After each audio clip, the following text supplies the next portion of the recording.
What's going on, everybody? It's time for another breakdown. I'm going to break down last week's Birmingham Orlando game. Oh, disappointment. It hurts even the next day. I had a full 24 hours and then some to process this, and I'm still flabbergasted. Storm fell to Birmingham 20-17, shooting themselves in the foot, man. 3 turnovers. If I'm going to make another cartoon graphic or something for this week's show, it's going to be stop fumbling the ball. Yeah, you can't do that, man. Not sure what happened. We've talked about it with Coach Becht, asked questions. Yeah, it's a mess. So much to work on this week, But, there were some bright spots. Looking at the stat book here, Jack Plummer, 26 of 37 for 324 yards, 2 touchdowns, and he wasn't sacked.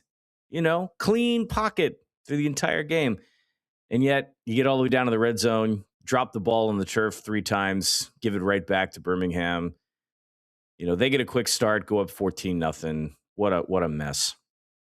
But something I'm going to highlight in this edition of the breakdown is the run game and how Orlando's gotten beat twice in a row by really good teams because of their run game.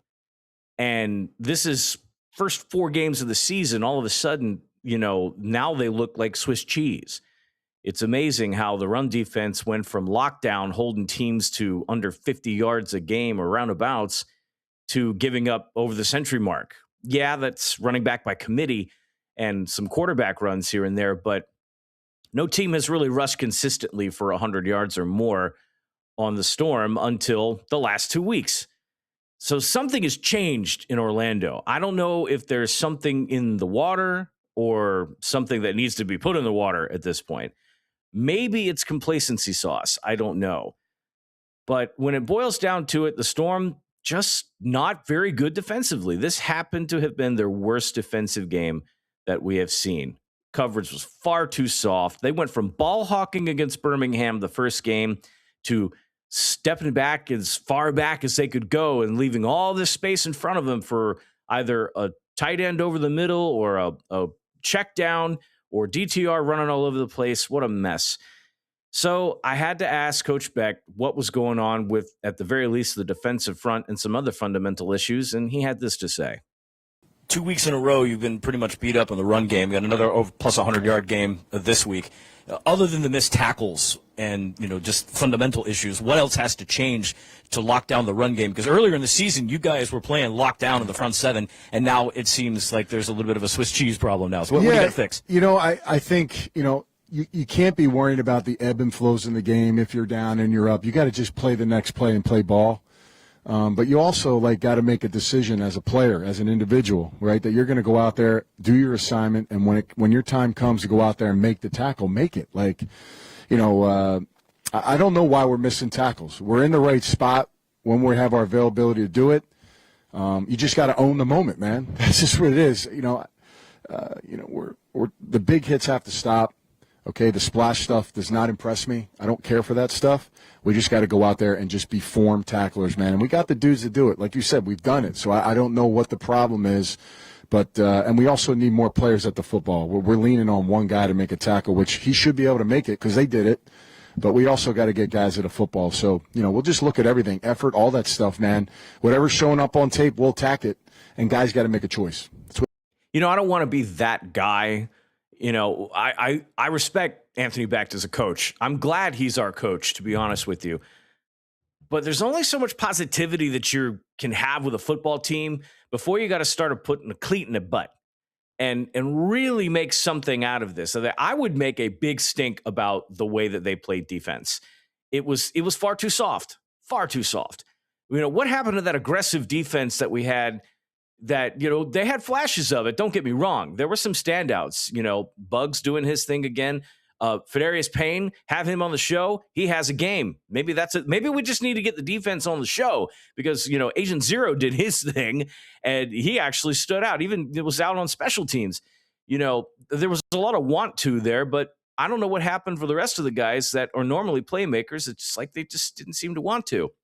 And you can't tell me that they were scared of DTR. They can't tell me that, well, we had him out of respect. I wouldn't have had any respect for him because he sure as hell didn't have any respect for you.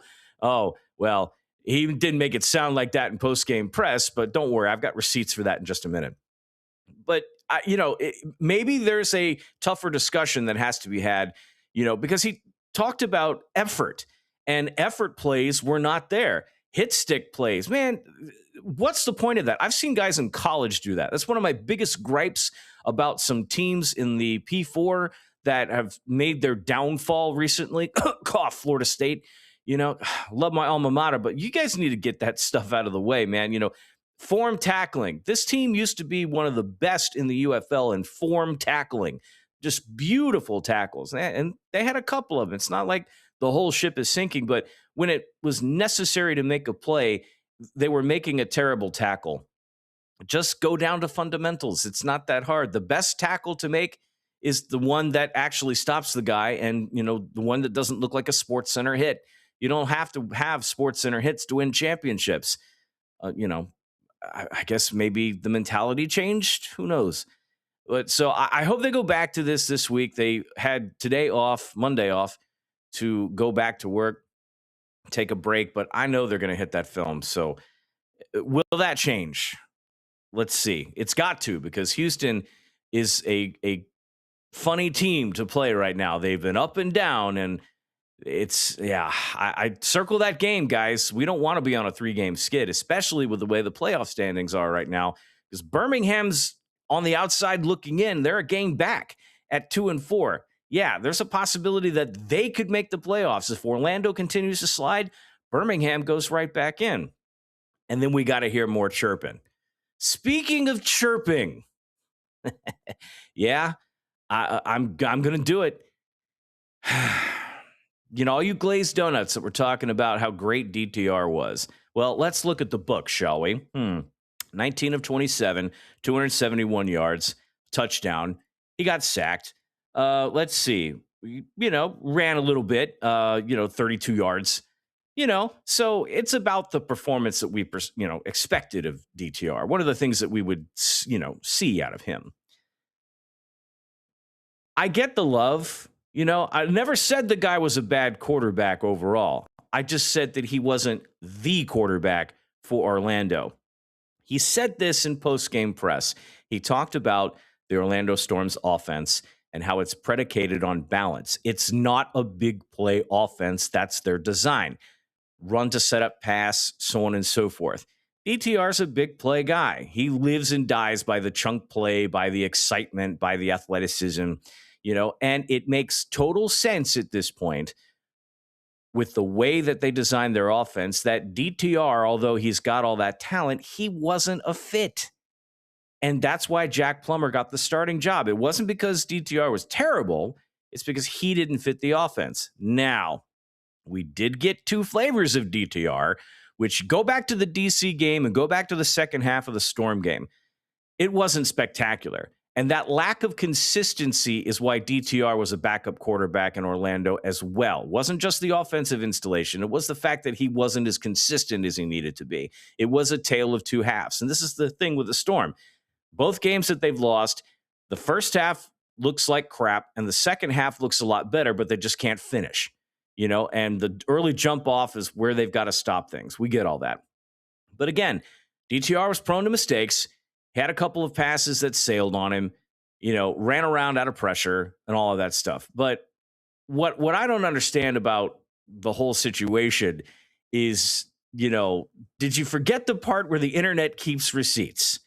Let me play you something that circulated on Twitter that got on Fox's hot mics for a minute, and then we'll talk about it.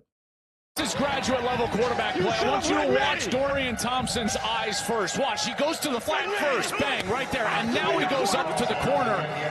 Now, correct me if I'm wrong, but did he say, you should have kept me? I should have been your quarterback? I'm pretty sure that's what he said. We can play it again if you want. In fact, I will. This is graduate level quarterback play. I want you to watch Dorian Thompson's eyes first. Watch, he goes to the flat first, bang, right there. And now he goes up to the corner. Now, I'm not the only one that's talked about this. Go look around, and there's more than just me that have pointed this out. Yeah, chirp, chirp, chirp, little birdie. That's exactly what he did. Talk, talk, talk, talk, talk. Apparently, this went on all game. DTR had a chip on his shoulder, all right? Anthony Becht, in my opinion, did the gracious thing and said, you know what? He's not really a fit here, but he deserved to be in the league.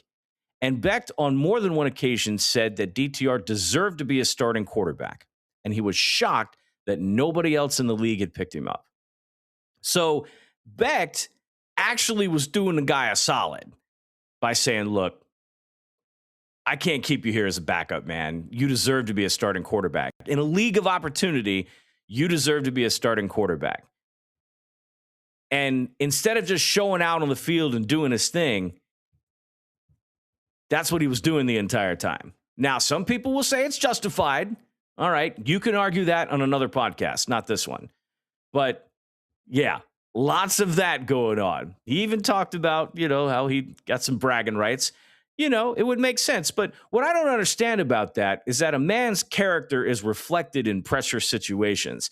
And what's being said on the field right now is not what he said after the game. Dorian, what kind of gratitude do you have for Coach Becht for seeing an opportunity for you to go somewhere else and play? Yeah, I mean, really, that whole staff, that's a staff that I'll forever be in contact with for the rest of my career. Great guys. Same thing with the players on that team and the training staff. Everybody over there looks out for me. Even if while I'm over here, I can always give them a call.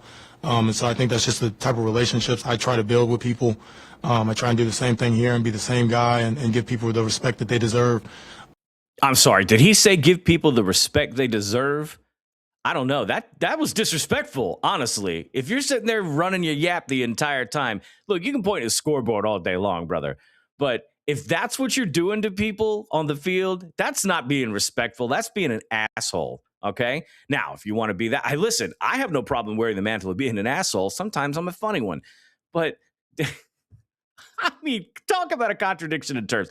That is another reason, I guess, you could chalk it up as to why the guy wasn't the starting quarterback in Orlando, because it became real apparent to me after listening to him say that the guy's got an ego that's a country mile. And I wouldn't want to play with a guy that's got an ego a country mile. Dude, you were the quarterback for the Cleveland Browns, okay? You weren't doing anything exactly fantastic in the league. You played for UCLA, Put the ego to the side. You're in the United Football League. If anything, you shouldn't have an ego right now. You should be pretty blessed to be doing what you're doing. Now, who's to say if he actually feels this way? Who's to say that, he does have a genuine love for the opportunity and the coaching staff and all the players. Maybe he really is a stand-up guy.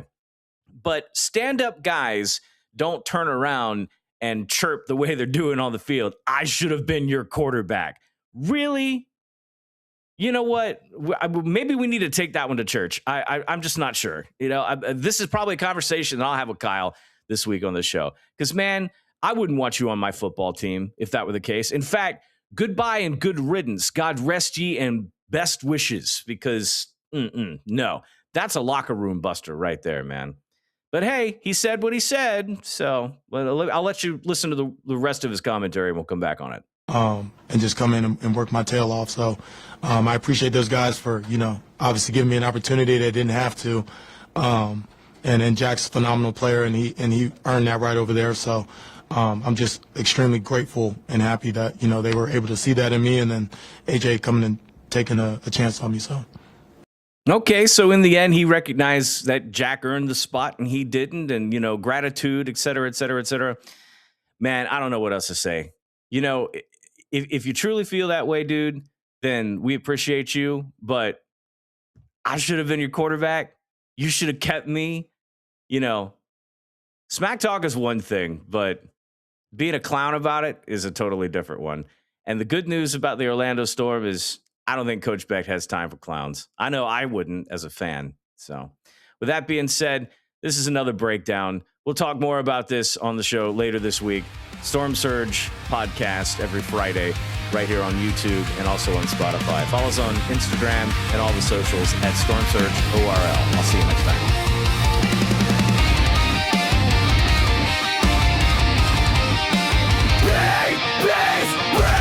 down.